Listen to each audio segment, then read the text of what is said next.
The place where inside and outside misunderstand each other at the shortest distance. Hinges creak with time, and doorknobs still hold yesterday's warmth. The repetition of "just like yesterday" is neither an economy of memory nor laziness of being. It is a quiet persistence, deliberately not discarding, merely adding creases and reusing. While aligning shoes, one entrusts one's outline to the outside air, simultaneously pulling it back indoors. In this moment, the body becomes an intersection.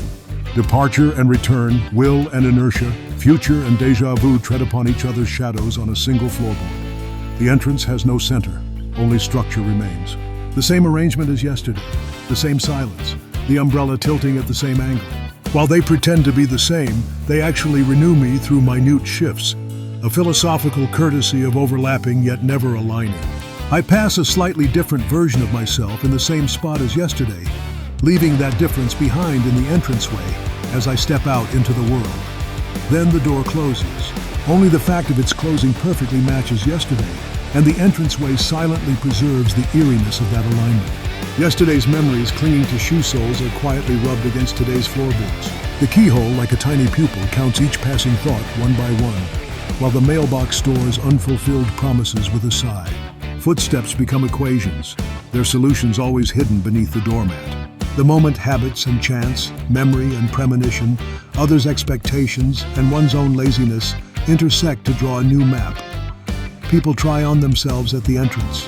When donning a coat, there is a ritual where the inner self sheds itself like a stranger. When departing, there is the performance of wearing it like a stranger.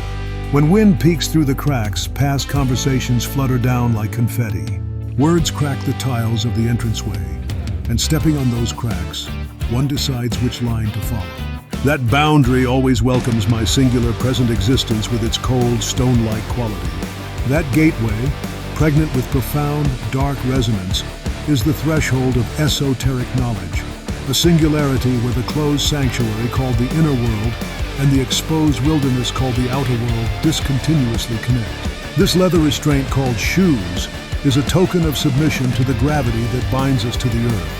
The parabolic arc traced by the fingertips undoing the laces is a geometric intersection where yesterday's residue and today's impatience tangle at a single point.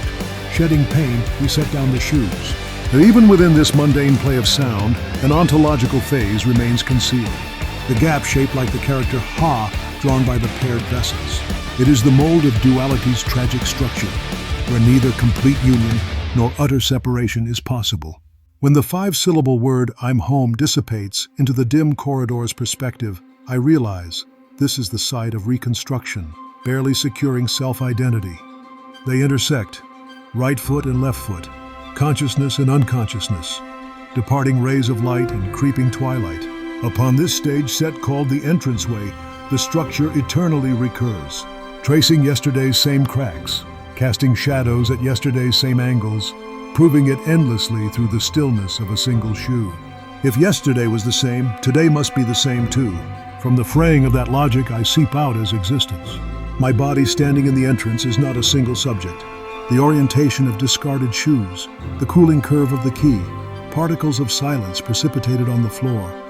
Each time, they reconfigure the aggregate called me. Intersections do not occur here. What has already intersected merely visualizes its structural reorganization.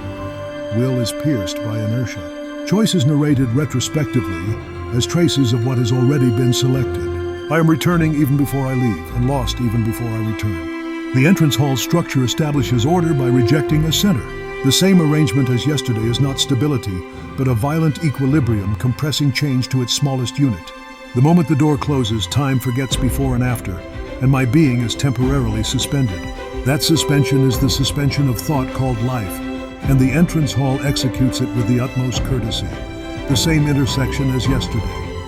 Yet no true alignment has ever occurred. Only the fact of its non-occurrence is precisely reproduced in the entranceway today. It resembles a fray and phase more than a space. Here, inside and outside are not mere opposites, but two functions differentiating each other's boundary conditions, oscillating. The door hinges attempt to fix this oscillation as a local singularity, but fixation always fails, and that failure itself sustains the structure.